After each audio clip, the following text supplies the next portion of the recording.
सुरेंद्र वत्स जी की जय हो, जय हो, जय हो।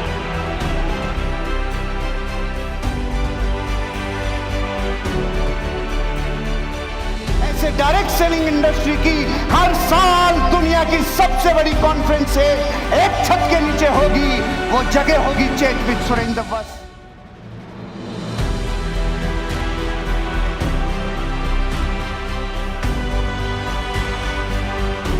व्यक्ति के लिए दिल, दिमाग, गुर्दा, कलेजा, फेफड़ा, इन सब से मिला के जोरदार तालियां, जिसका नाम सुरेंद्र वत्स है।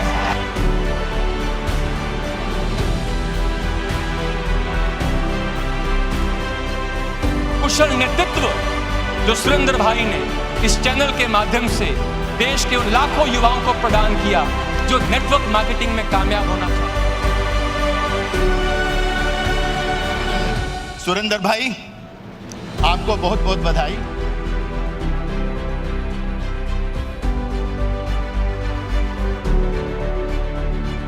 Thank you so very much, sir.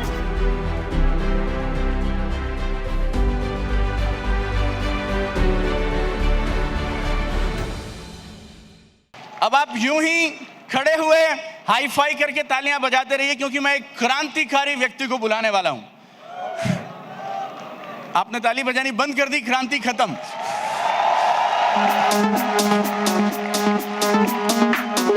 थोड़ा और जोर से बाजू वाले के साथ hi fi, hi fi, hi fi. Okay, देखिए, मैं अब एक ऐसे शख्स को बुलाने वाला हूं, जिन्होंने डायरेक्ट सेलिंग के लिए कमाल का काम किया जो बहुत कम लोग कर रहे हैं। मनी सर्कुलेशन कंपनीज जो इलीगल हैं, ऐसी कंपनीज को उन्होंने अपने यूट्यूब चैनल सोच पे नाम लेकर एक्सपोज किया है। An entire industry, our entire industry is grateful to this man. और ये क्रांतिकारी शख्स जो यूट्यूब पे अपना एक कमाल का चैनल रन करते हैं, यूट्यूब पे सोच के नाम से। और अब मैं आपकी ये हाई फाई वाली जबरदस्त तालियों के बीच में बुलाना चाहूंगा मेरे बहुत अच्छे दोस्त, आज मेरा भी उनसे पहली बार परिचय हुआ, मिस्टर सुमित चौहान। जोरदार तालियों से हम स्वागत करेंगे। Come on everybody, yes! Awesome, yes! Sumit Chauhan.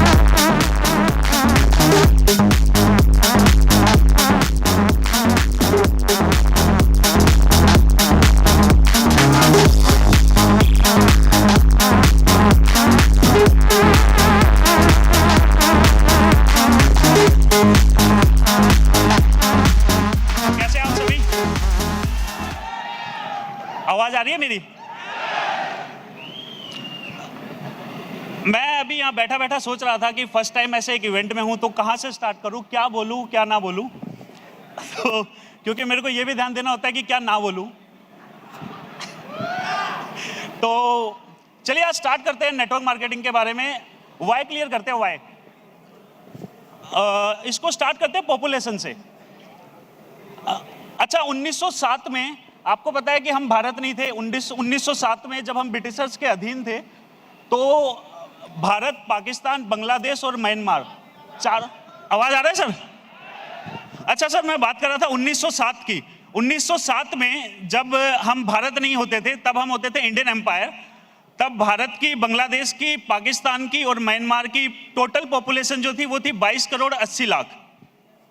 ये कब की बात है? 1907 की। 2019 दिसंबर, भारत की, पाकिस्तान की, बांग्लादेश की, म्यांमार की जो पॉपुलेशन है वो हो चुकी है 180 करोड़। 112 साल में 155 करोड़ पैदा कर दिए हम लोगों ने। अब चलो ठीक है, ये प्रॉब्लम है एक पॉपुलेशन की, बट ये हुआ क्या? इसका एक बेसिक रीजन जानेंगे? बड़ा फनी सा रीजन है। कौन कौन जानना चाहेगा इसका रीजन क्या है? चलो एक एग्जांपल लेते हैं। जो स्क्रीन है इसको हम ले लेते हैं भारत, ठीक है। होता क्या था 1907 में, जमीन बहुत ज्यादा होती थी और टेक्नोलॉजी बिल्कुल भी नहीं होती थी। तो होता क्या था, किसानों को खेती कैसे करनी पड़ती थी? हाथों से। तो होता क्या है कि हर किसान के पास ना बहुत ज्यादा जमीन होती थी। लेट्स सपोज एक किसान है, उसके पास स्क्रीन के जितनी जमीन है, लेकिन वो खेती कैसे कर रहा है? हाथों से। अब वो हाथों से खेती कर रहा है, बेचारा पूरे साल लगा हुआ है और इतने हिस्से को ही कवर कर पा रहा है। सेम चीज थी यूएसए के अंदर। हम यूएसए में भी देखते हैं कि यूएसए, हम आज क्या बोलते हैं कि यूएसए में लोगों के पास ज़मीनें बहुत ज़्यादा हैं, वहाँ लैंड बहुत ज़्यादा है। ऐसा नहीं था। 1907 में अगर हम कंपेयर करेंगे, प्रति व्यक्ति जो लैंड होती थी दोनों जगह बराबर होती थी। लेकिन हमारे यहाँ पे क्या हुआ कि ज़मीन थी इतनी, और एक किसान के पास ज़मीन है इतनी, हाथों से खेती कर रहा है, इससे ज़्यादा ज़मीन पे खेती नहीं कर पा रहा है। तो अब किसान ने सोचा कि जितने ज़्यादा हाथ उतना ज़्यादा विकास। तो इसके लिए क्या किया सबने? तो इसलिए सबने क्या किया, इन्होंने किया कि यार मैं पूरे साल हाथ से खेती करता हूं, इतनी ही जमीन पे खेती कर पाता हूं, मैं मल्टीप्लाई बाय 10 करता हूं, अब इतनी जमीन कवर होगी, मल्टीप्लाई बाय 6, अब इतनी जमीन कवर होगी। ये चीज कर डाली इन लोगों ने। तो जहां पे एक इंसान होता था वहां पे हो गए 100। एक नॉर्मल एग्जांपल ले लेते हैं। और यूएसए में भी यही चीज हो रही थी। यूएसए में भी क्या था, हाथों से खेती होती थी, इतनी जमीन पे खेती होती थी, अब करनी इतनी जमीन थी। उन्होंने क्या सोचा कि पॉपुलेशन बढ़ाने में तो मेहनत है, 10 बच्चे करो, फिर वो भी आगे 6 बच्चे करें, क्यों ना एक काम करें, टेक्नोलॉजी में थोड़ा ध्यान दे देते हैं और ट्रैक्टर की इन्वेंशन कर लेते हैं। तो आपको पता है कि बाहर 1907 से पहले ट्रैक्टर आ चुका था, लेकिन इंडिया में आया है 1970 के आसपास। तो हुआ क्या कि उन लोगों ने ट्रैक्टर बनाया, एक ही इंसान अब जो है पूरा का पूरा पूरी की पूरी जमीन पे खेती कर पा रहा है। लेकिन इंडिया में अब तक क्या हो चुका था जब तक ट्रैक्टर आया, क्योंकि टेक्नोलॉजी की एक बहुत अच्छी बात है, वो शुरुआत कहां से भी हो वो पहुंच हर जगह जाती है। तो इंडिया में भी जब ट्रैक्टर आया तो उसका पता है आज क्या परिणाम है? उसका परिणाम आज ये है कि 90% लोग 90% टाइम हमारे गांव में फ्री हैं। है या नहीं है? कोई काम नहीं है, हो भी नहीं सकता, क्योंकि 10 से 100 हो गए हैं और ट्रैक्टर आने के बाद जरूरत कितनों की रहेगी? वापस 10 की, 10 से भी कम की। तो हुआ क्या कि 90% हम ओवर पॉपुलेटेड हो गए कृषि के क्षेत्र में। तो ये चीज आपको समझानी इसलिए ज्यादा जरूरी थी क्योंकि यहां से हम एक चीज समझेंगे टेक्नोलॉजी का, कि टेक्नोलॉजी का ना आने वाले टाइम में ये हमारे लिए वरदान भी है, लेकिन कहीं ना कहीं टेक्नोलॉजी की वजह से क्या हो रहा है कि हर सेक्टर में लोगों की जरूरत खत्म होती जा रही है। अच्छा, अब सर्विस सेक्टर का थोड़ा सा समझ लेते हैं। सर्विस सेक्टर के अंदर आपको आज हम अगर एक कार बुक करते हैं तो कैसे करते हैं? ओला से करते हैं या किसी ट्रैवल एजेंट के पास जाते हैं? बस बुक करते हैं तो रेड बस से करते हैं या किसी ट्रैवल एजेंट के पास जाते हैं? ट्रेन बुक करते हैं तो IRCTC से करते हैं या किसी ट्रैवल एजेंट के पास जाते हैं? फ्लाइट बुक करते हैं तो मेक माई ट्रिप से करते हैं या किसी ट्रैवल एजेंट के पास जाते हैं? आज हम कार बुक नहीं कर रहे किसी एजेंट के पास जाके, तो एजेंट की जॉब हमने खाई या गवर्नमेंट ने खाई? हम लोगों ने खत्म कर दी उनकी नीड। हम लोगों ने ट्रैवल एजेंट्स की जॉब खत्म कर दी टेक्नोलॉजी यूज करके। एक टाइम था STD और PCO चला के लाखों लोग थे जो अपना घर चलाते थे। मोबाइल आया, हमने मोबाइल यूज करना स्टार्ट कर दिया, उन लोगों की जॉब गई या नहीं गई? मतलब उनका रोजगार चला गया STD PCO चलाने वाले का। वो बेचारे फिर आगे मोबाइल रिचार्ज करने पे, चलो मोबाइल रिचार्ज करा के घर चलाते हैं। फिर क्या हुआ, पेटीएम आ गया। पेटीएम के बाद हम वो भी अपने घर से करने लग गए। अच्छा, आज अगर गवर्नमेंट ऑफ इंडिया से आपके पास एक कॉल आए कि अगर कोई भी इंसान ट्रैवल एजेंट से ही टिकट बुक कराएगा, अगर इंडियन रेलवे की करानी है, अगर नहीं कराएगा तो उन्हें गोली मार देंगे, तो आप क्या करोगे? आप तब भी नहीं करोगे आप बोलोगे कोई गोली मार के तो दिखाए। इसका मतलब क्या है कि टेक्नोलॉजी जो है उसका एक दूसरा साइड भी है जो इंडिया जैसी कंट्री के लिए बहुत ही ज्यादा खराब चीज है, क्योंकि हम ओवर पॉपुलेटेड हो चुके हैं। लेकिन हम इस टाइम पे हमने आबादी बढ़ाई जब आबादी का गेम ही नहीं है। आज के टाइम पे टेक्नोलॉजी है, आज के टाइम पे पॉपुलेशन से आपको कोई बेनिफिट नहीं होने वाला। तो मेरे लिए वाई क्लियर करने का सबसे पहला तो ये था कि टेक्नोलॉजी की वजह से क्या हो रहा है, हर सेक्टर में लोगों की रिक्वायरमेंट खत्म होती जा रही है। कोई ऐसा सेक्टर नहीं है जहां से टेक्नोलॉजी लोगों को ना निकाल रही हो। अच्छा, कोई एक ऐसा सेक्टर है जिसका टेक्नोलॉजी कुछ भी नहीं कर सकती? तेज बोलो, कौन सा ऐसा सेक्टर है जिसका टेक्नोलॉजी कुछ भी नहीं कर सकती? डायरेक्ट सेलिंग इकलौता ऐसा सेक्टर जो मेरे को लगता है आप सब लोगों को भी पता है कि ये इकलौता ऐसा सेक्टर है, इसमें इंसान काम करते आए हैं, इंसान काम कर रहे हैं और इंसान ही आगे काम करेंगे। इस सेक्टर के अंदर टेक्नोलॉजी, आर्टिफिशियल इंटेलिजेंस, रोबोटिक्स आके कुछ भी नहीं कर सकती। मैन्युफैक्चरिंग सेक्टर से अगर हम अपने ऑटोमोबाइल सेक्टर की बात करते हैं तो 2019-19 के अंदर आप देख रहे हो कि 10 लाख के आसपास अराउंड लोगों की जॉब गई है डायरेक्टली और इनडायरेक्टली। ये सेक्टर हमारी GDP का 7% कंस्टिट्यूट करता था। 50 लाख टोटल लोग थे जो इस सेक्टर में काम करते हैं। 50 लाख में से 10 लाख मतलब 20% लोगों की जॉब एक साल में चली गई टेक्नोलॉजी ने, जो ऑटोमेशन आया इस सेक्टर के अंदर उसकी वजह से। तो आपको क्या लगता है कि ऐसा नहीं है कि आने वाले टाइम में टेक्नोलॉजी ऑटोमेशन जब हर सेक्टर से लोगों को निकालेगा तो इकलौता ऐसा सेक्टर है डायरेक्ट सेलिंग जो बाहें फैला के, कैसे बाहें फैला के सबको वेलकम करेगा कि आओ हमारे पास, ये इंसानों का काम है, इंसान करते आए हैं और आगे भी इंसान ही करेंगे। अच्छा, एक चीज और है, आपने रियलाइज किया कि डायरेक्ट सेलिंग को ना लोग बहुत ज्यादा गलत भी बोलते हैं, उल्टा सीधा भी बोलते हैं नेटवर्क मार्केटिंग प्रोफेशन को, जो कि सच है। इसके ऊपर रीजन है, वो हम डिस्कस करते रहते हैं। आपने एक बच्चा देखा होगा कि पता है आपको क्या होता है, एक बच्चा होता है, हर कॉलोनी में एक ऐसा बच्चा होता है जिसको बचपन से ही सब लोग पता है क्या बोलते हैं, ये बच्चा बड़ा शैतान है, ये जिंदगी में कुछ नहीं बनेगा। उसके माँ बाप भी उसको गालियां देते हैं। अब जब उसके माँ बाप उसको गालियां दे रहे हैं तो उसके पास पड़ोसी भी उसको गालियां देते हैं। अब पास पड़ोसी वाले भी गालियां दे रहे हैं तो पूरा मोहल्ला भी गालियां देता है कि ये लड़का कुछ नहीं बनेगा जिंदगी में, ये बदनाम है, इसके साथ मत जाना वरना तुम बर्बाद हो जाओगे। और होता क्या है कि वही लड़का जब जवान होता है, बड़ा होता है, तो आगे जाके हम देखते हैं वही पूरे के पूरे घर का ध्यान रखता है। तो याद रखना, हम सब लोगों को ये चीज समझने की जरूरत है कि नेटवर्क मार्केटिंग भारत का वो बच्चा है, पूरी दुनिया का वो बच्चा है जिसे आज हर कोई गालियां दे रहा है, जो नहीं समझ रहे इस बच्चे को। लेकिन आने वाले टाइम में इसी बच्चे को, पूरे के पूरे भारत को, पूरे की पूरी दुनिया को रोजगार प्रदान करना है। यही हमारे पूरे के पूरे घर का जो है ध्यान रखेगा। अब हम बात करेंगे बच्चों को नेटवर्क मार्केटिंग क्यों करना चाहिए, वुमेन्स को नेटवर्क मार्केटिंग क्यों करना चाहिए, या सीनियर सिटीजन को क्यों करना चाहिए। जस्ट थोड़ा थोड़ा इसके ऊपर मैं बोलना चाहूँगा। हमारी एक प्रॉब्लम है कि हम ना बच्चों को ना पैसा दिखा के इंडस्ट्री में लाते हैं, वुमेन्स को पैसा दिखा के इंडस्ट्री में लाते हैं, या सीनियर सिटीजन को पैसा दिखा के इस इंडस्ट्री में लाते हैं। हमें थोड़ा सा चेंज कर लेना ये नज़रिया, तो इंडस्ट्री अपने आप बहुत हद तक ना सही हो जाएगी। हम बच्चों को जाके क्या बोलते हैं कि जॉब छोड़ दे, जितना तू 4 साल की पढ़ाई करके कमाएगा, 1 साल का पैकेज होगा उतना तू यहाँ महीने का कमा लेगा। क्या ये सही तरीका है?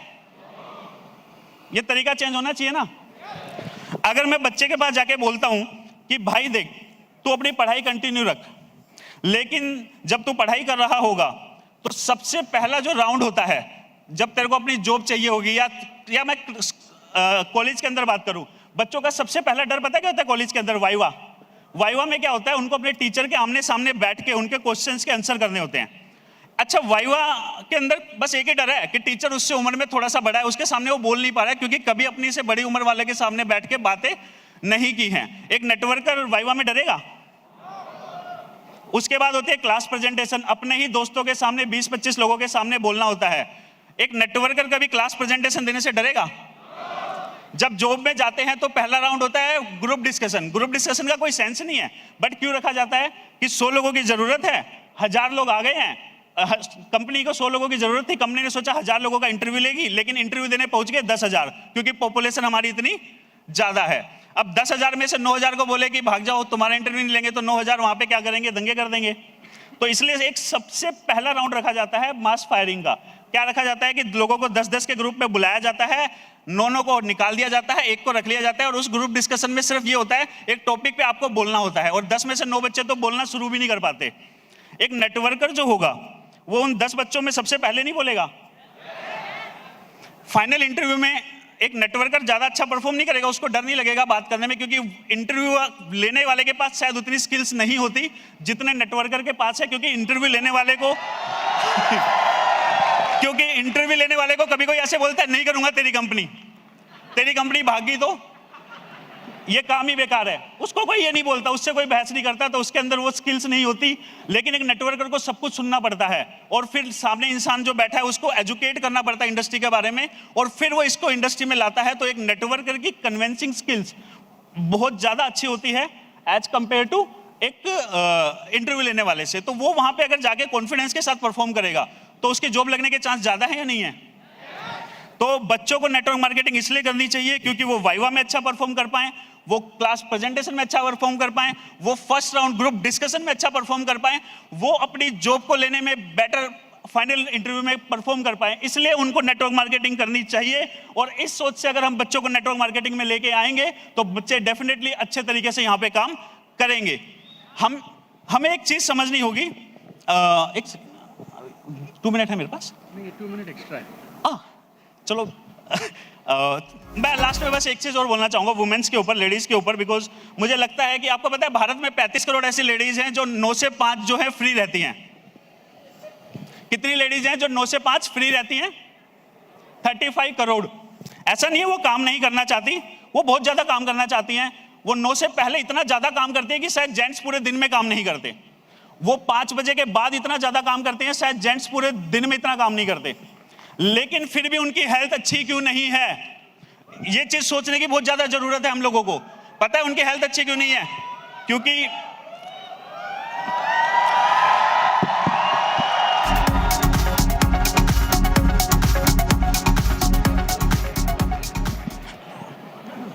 तो अच्छा, वुमेन्स का हम क्या बात कर रहे थे अभी कि 9 से 5 जब वो घर पे रहती हैं तो वो ऐसा क्या करती हैं? जब 9 बजे से पहले वो बहुत ज़्यादा फिजिकल एक्टिविटी कर रही हैं, 5 बजे के बाद वो बहुत ज़्यादा फिजिकल एक्टिविटी कर रही हैं, तो वो हेल्दी क्यों नहीं है? इसका रीजन पता है क्या है? 9 से 5 जब वो घर पे रहते हैं तो वो 2 घंटे सीरियल देखती हैं। कौन सा? Crime patrol, Savdhaan India.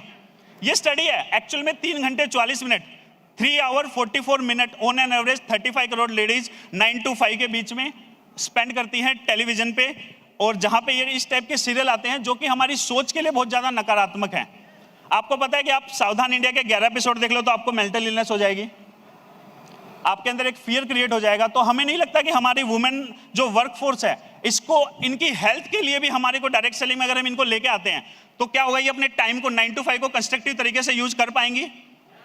आपको पता है हर वुमेन काम करना चाहती है, बट उसकी भी मजबूरी है, उसको घर देखना है, वो बहुत इंपॉर्टेंट काम कर रही है, घर संभालने का, बच्चों को संभालने का, उनको अच्छी एजुकेशन देने का। तो उसको अगर हम ऐसा काम दे सकें कि वो घर पे रह के बच्चों की देखभाल करते हुए अगर वो उस काम कर सके, तो वो टीवी पे ये सब टाइप के सीरियल शायद ना देखे, जिससे उनकी मेंटल हेल्थ अच्छी होगी, मेंटल हेल्थ अच्छी होगी तो फिजिकल हेल्थ अच्छी होगी और एक कॉन्फिडेंस बिल्डअप होगा। नेटवर्क मार्केटिंग में बहुत कुछ सीखने को मिलता है। और मैं आपको एक बड़ी अच्छी चीज बताता हूं कि हम ना क्या करते हैं, जब नेटवर्क मार्केटिंग में लोगों के पास जाते हैं तो हम प्लान पता कैसे देते हैं? यहाँ पे उनके हस्बैंड बैठे हैं, यहाँ पे उनके सास ससुर हैं, हम लेडीज को प्लान दे रहे हैं, मैडम आप यहाँ से करोड़पति बन जाओगे, आप यहाँ से लखपति बन जाओगे, और वो सब पूरा परिवार उनको देख के क्या कहता है, चलो इस चीज को स्टार्ट करो। अब होता क्या है, 6 महीने निकल गए, 8 महीने निकल गए, और वो मान लो उन्होंने यहाँ से पैसा नहीं कमाया, थोड़ा सा भी नहीं कमाया, तो उन्होंने क्यों ज्वाइन किया था? उनके परिवार वाले सबसे पहले उनको क्या कहेंगे, अरे पैसा तो आ नहीं रहा, छोड़ दो। और वो लेडी भी क्या कहेंगी, अरे पैसा तो आ नहीं रहा, छोड़ देती हूँ।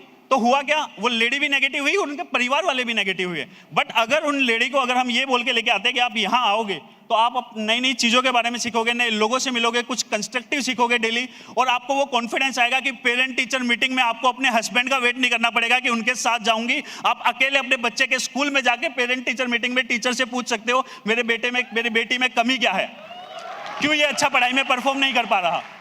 तो बहुत कुछ है नेटवर्क मार्केटिंग में जो मतलब हम लोगों को एक नजरिए की चेंज, मतलब जो मुझे लगता है पर्सनली कि जिस तरीके से हम प्रमोट कर रहे हैं, पैसा इस इंडस्ट्री का बाय प्रोडक्ट है। जैसे गन्ना होता है ना, गन्ने का जो मेन प्रोडक्ट है वो जूस है, और उसका जो बच गया क्रश वो बाय प्रोडक्ट है। सेम तरीके से नेटवर्क मार्केटिंग का मेन जो प्रोडक्ट है वो कुछ और है, पैसा सिर्फ एक 1% इसका प्रोडक्ट है, बट हमने पैसे को ही बहुत ज़्यादा दिखाते हैं। इसी की वजह से कहीं ना कहीं लोगों के अंदर नेगेटिविटी ज़्यादा है। तो हमारे को एजुकेट होकर, प्रॉपरली एजुकेट होकर लोगों को प्लान देना चाहिए। हमें लेडीज़ को क्यों करना चाहिए ये उन्हें क्लियर होना चाहिए, बच्चों को क्यों करना चाहिए। और अच्छी चीज़ क्या है, हमारे पूरे प्लान में अगर ये ना हो ना वर्ड कि तुम करोड़पति बन जाओगे और फिर भी ज्वाइनिंग आ जाए, तो इसका मतलब आप एक एक्चुअल नेटवर्कर हो चुके हो, आप एक अच्छे तरीके से नेटवर्किंग कर रहे हो। तो I wish you all the best. अभी टाइम कम है क्योंकि मेरी आदत बहुत ज़्यादा है बोलने की। तो आप सब लोगों को ऑल द बेस्ट, बहुत अच्छी इंडस्ट्री के अंदर आप हैं, और I wish you all the very best and all the happiness in your life. जोरदार तालियां सुमित जी